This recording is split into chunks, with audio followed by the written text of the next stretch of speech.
सुप्रभात बच्चों आज हम लोग रुचिरा प्रथम भाग के पंचमः पाठ को पढ़ेंगे। इस पाठ का नाम है वृक्षा, जिसे कि डॉक्टर हर्षदेव माधव ने लिखा है।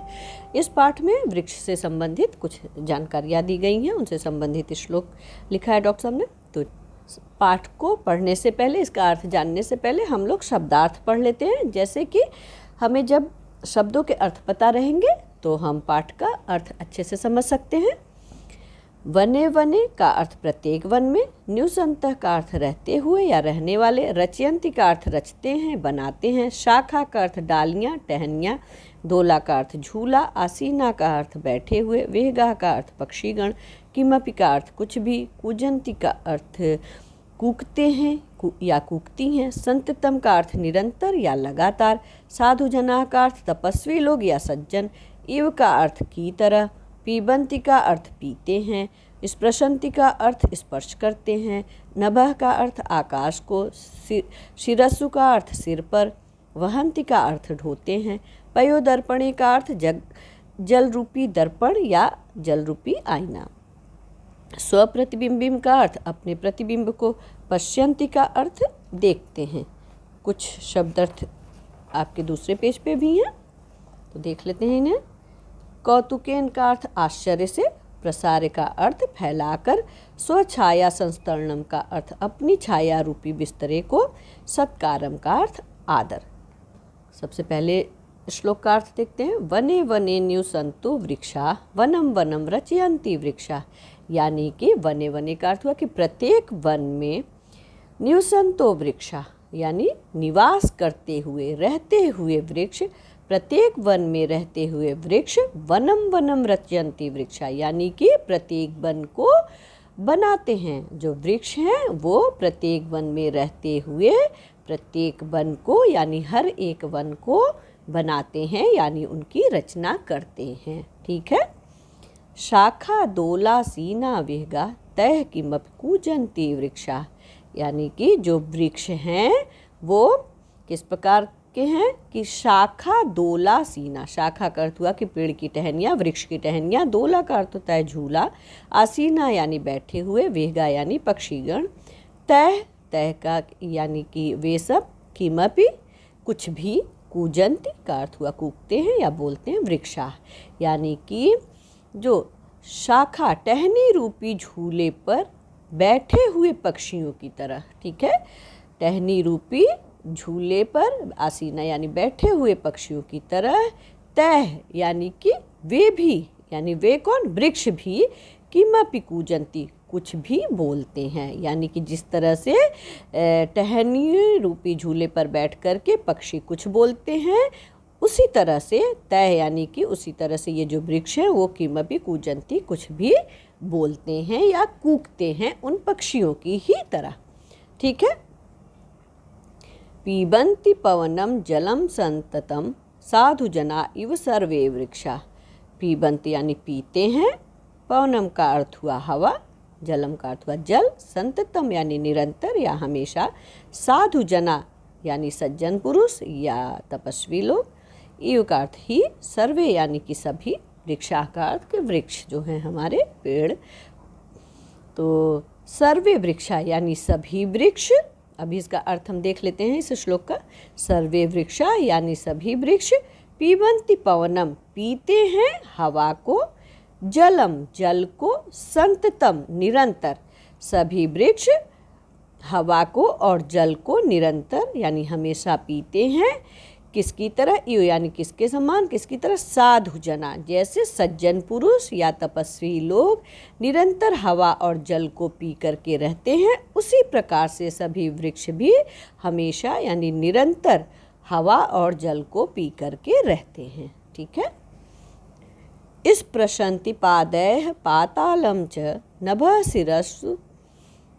शिरस्सु वहन्ति वृक्षा। इस प्रशंति का अर्थ की छूते हैं, पादैः यानी पैरों से, पातालम पाताल को, च का अर्थ हुआ और, नभः यानी आकाश को, शिरस्सु यानी कि सिर पर, सिर से, वहन्ति यानी ढोते हैं, वृक्षा वृक्ष। तो इसका अर्थ हम देख लेते हैं कि जो वृक्ष हैं हमारे, जो ये इस प्रशंति पादैः पैरों से अपने छूते हैं किसको, पाताल को। तो पैर जो हैं, वृक्षों के पैर क्या होते हैं बच्चों, जड़ होते हैं। तो हम ये कह सकते हैं कि पैर रूपी जड़ों से वो पाताल को, वृक्ष जो हैं वो अपने पैर रूपी जड़ों से पाताल को छूते हैं। और नभः शिरस्सु वहन्ति, और नभ यानी आकाश को, शिरस्सु सिर पर, वहन्ति यानी ढोते हैं। यानी जो बड़े बड़े गगनचुंबी जो हमारे वृक्ष हैं, बड़े बड़े लंबे वृक्ष, ऐसा लगता है उन वृक्षों को देख करके कि वो अपने सिर पर आकाश को ढो रहे हैं या ढोते हैं। ठीक है। पयोदर्पणे स्वप्रतिबिंबं कौतुकेन पश्यन्ति वृक्षा। पयोदर्पणे का अर्थ हुआ कि जल रूपी दर्पण में स्वप्रतिबिंबिम का अर्थ की अपनी परछाई को, कौतुकेन का अर्थ हुआ आश्चर्य से, पश्यन्ति देखते हैं, कौन, वृक्षा यानी कि जो वृक्ष हैं वह जल रूपी दर्पण में अपनी परछाई को, अपनी प्रतिबिंब को आश्चर्य से देखते हैं।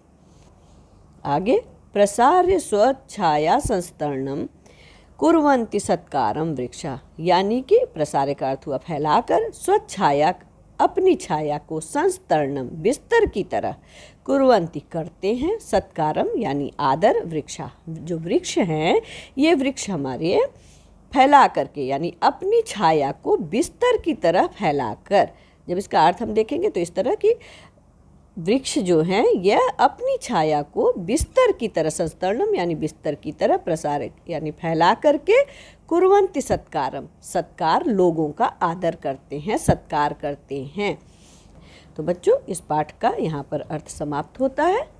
हम इसका अभ्यास देख लेते हैं। अब अभ्यास का पहला जो प्रश्न है, वचनानुसारम रिक्त स्थानानि पूरयत, यानी वचन के अनुसार से खाली जगह जो है, रिक्त स्थान, इनको हमें पूरा करना है। तो देखिए यहाँ पर बच्चों उदाहरण दिया है, यथा जैसे वनम, वने, वनानि। ठीक है, यह आपका नपुंसक लिंग का प्रथमा विभक्ति का यह तीनों एक वचन, बहुवचन और द्विवचन और बहुवचन का यहाँ पर शब्द रूप दिया है।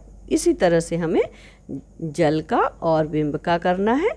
तो आप देखिए कि द्विवचन में यहाँ पे जले लिखा हुआ है, हमें एक वचन और बहुवचन में लिखना है इसे रूप।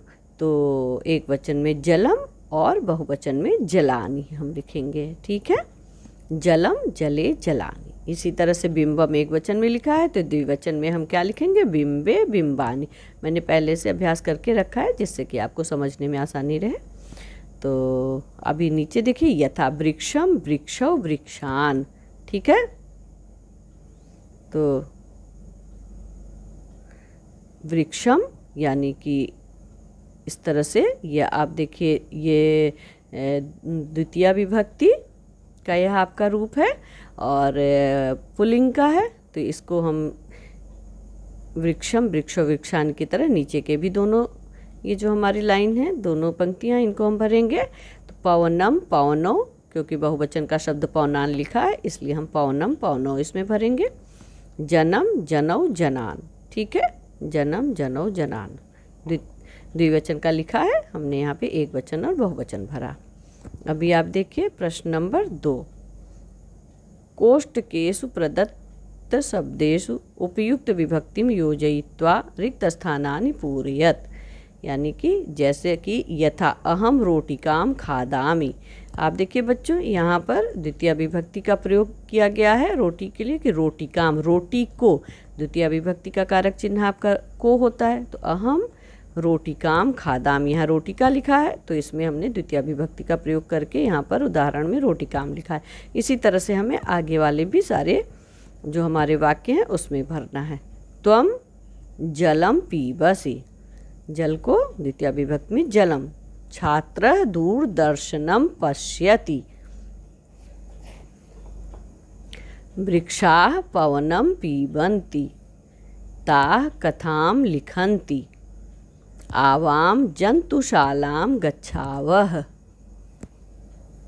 आगे देखते हैं प्रश्न नंबर 3, अधोलिखितेषु वाक्येषु कर्तृपदानि चिनुत, यानी कि नीचे लिखे वाक्यों में हमें कर्ता पद को चुनना है। कर्ता यानी जो किसी कार्य को करता है उसे हम कर्ता कहते हैं बच्चों।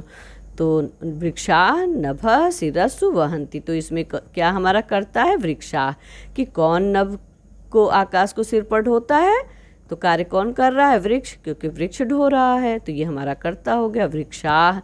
इसी तरह से वेहगा वृक्षेषु कूजंती, इसमें वेहगा हमारा कर्ता है। पयोदर्पणे वृक्षा स्वप्रतिबिंबम पश्यन्ति, इसमें वृक्षा यहाँ पर भी है कर्ता। कृषक अन्नानि उत्पादयति, यहाँ पे अन्न कौन उत्पादन कर रहा है? कार्य कौन कर रहा है? तो कृषक है यानी किसान। सरोवरे मत्स्या सन्ति, यहाँ पर मत्स्य हमारा कर्ता है। ठीक है। प्रश्नानाम उत्तराणि एक पदेन लिखत, यानी कि प्रश्नों का उत्तर एक शब्द में आपको लिखना है। वृक्षा कह पातालम स्पृशन्ति, यानी वृक्ष किससे अपने पैरों को छूते हैं? तो पादय, यानी कि वो अपने पैरों से पाताल को छूते हैं। वृक्षा किम रचयन्ति, वृक्ष किसकी रचना करते हैं? वृक्षा वनम रचयन्ति। वेहगा कुत्र आसीना, यानी पक्षी कहाँ बैठे हैं? शाखा दोला, वेहगा शाखा दोला आसीना। ठीक है। कौतुकेन वृक्षा किम पश्यन्ति, आश्चर्य से वृक्ष क्या देखते हैं? पयोदर्पणे स्वप्रतिबिंबम, कौतुकेन वृक्षा पयोदर्पणे स्वप्रतिबिंबम पश्यन्ति। तो प्रश्न यहाँ पे आपका प्रश्न नंबर 4 समाप्त हुआ। प्रश्न नंबर 5 देख लेते हैं। समुचयतः पदय रिक्त स्थानानि पूरयत, यानी उचित शब्दों को यहाँ पर आपको भरना है। ठीक है। जैसे प्रथमा विभक्ति में गजह गजौ गजा, यह आपके पुल्लिंग का शब्द है। ठीक है। गजह का अर्थ होता है हाथी। तो इस तरह से हमें अश्व का भरना है। यहाँ पे देखिए आप एक वचन में लिखा है, हमें द्विवचन बहुवचन भरना है। तो अश्व अश्वौ अश्वाः। ठीक है। आगे भी इसी तरह से हम देखते हैं कि द्वितीय विभक्ति में सूर्यम सूर्य सूर्यान होता है, तो हमें यहाँ पे चंद्रान बहुवचन का लिखा है, तो चंद्रम चंद्रौ चंद्रान। तृतीया में विडालेन विडालाभ्याम विडालय उदाहरण दिया है, हमें मंडूक का लिखना है, यानी मंडुकेन मंडुकाभ्याम मंडुकैः। चतुर्थी विभक्ति में कैसे चलता है रूप हमारा? सर्पाय सर्पाभ्याम सर्पेभ्यः। अभी देखिए आप इसी तरह से वानराय वानराभ्याम वानरेभ्यः। पंचमी विभक्ति का रूप हमारा कैसे चलता है? मोदकात् मोदकाभ्याम मोदकेभ्यः। इसी तरह से वृक्षात् वृक्षाभ्याम वृक्षेभ्यः। षष्ठी विभक्ति में जनस्य जनयोः जनानाम, शुकस्य शुकयोः शुकानाम। इसी तरह सप्तमी विभक्ति में देखिए आप शिक्षके शिक्षकयोः शिक्षकेषु, मयूरे मयूरयोः मयूरेषु। ठीक है। अभी हम संबोधन में देखते हैं। संबोधनम हे बालक हे बालकौ हे बालकाः। इसी तरह से हे नर्तक हे नर्तकौ हे नर्तकाः। अगर बच्चों आपने बालक का रूप भी याद करके रखा होगा तो आप इसको बहुत आसानी से रिक्त स्थान को भर सकते हैं। ठीक है। चलिए प्रश्न नंबर 6 करते हैं। भिन्न प्रकृतिकम पदम चिनुति, यानी कि जो अलग स्वभाव वाले शब्द हैं उनको हमें इसमें चुनना है। तो गंगा लता यमुना नर्मदा, तो देखिए बच्चों इसमें ये सारी नदियों के नाम हैं। लता हमारा अलग से नाम है, ये पौधे का नाम है। ठीक है। तो हम ये लता इसमें भिन्न प्रकृति शब्द है। उद्यानम कुसुमम फलम चित्रम, इसमें देखिए सारा जो है हमारा उद्यान से संबंधित यहाँ पर है। चित्रम हमारा अलग से शब्द आपको दिख रहा है, तो यहाँ पे चित्रम हम सर्कल बना के अलग कर देंगे। लेखनी तूलिका चटका पाठशाला, तो आप देखिए लेखनी तूलिका पाठशाला ये तीनों हमारे पाठशाला से ही संबंधित ये शब्द हैं। चटका यानी कि चिड़िया। ठीक है। गौरैया, तो ये हमारा इन तीनों से भिन्न शब्द है, तो चटका हम अलग लिख देंगे। आम्रम कदली फलम मोदकम नारंगम, बच्चों ये तीनों हमारे फल के नाम हैं, आम्रम कदली फलम और नारंगम। मोदकम का अर्थ हुआ लड्डू या मोदक भी हमारा एक तरह का मिठाई होता है, तो ये बिल्कुल अलग है, इसको हम सर्कल बना करके अलग कर देंगे। ठीक है। तो ये प्रश्न आपका यहाँ पे संपन्न, मुझे उम्मीद है कि आपको अच्छे से समझ में आ गया होगा बच्चों। अब हम नेक्स्ट वीडियो में पार्ट 6 को देखेंगे। और बच्चों आप इसे ज़्यादा से ज़्यादा शेयर करिए अपने फ्रेंड सर्कल में, जिससे कि सभी बच्चे इसका लाभ उठा सकें। ओके, टेक केयर, बाय बच्चों।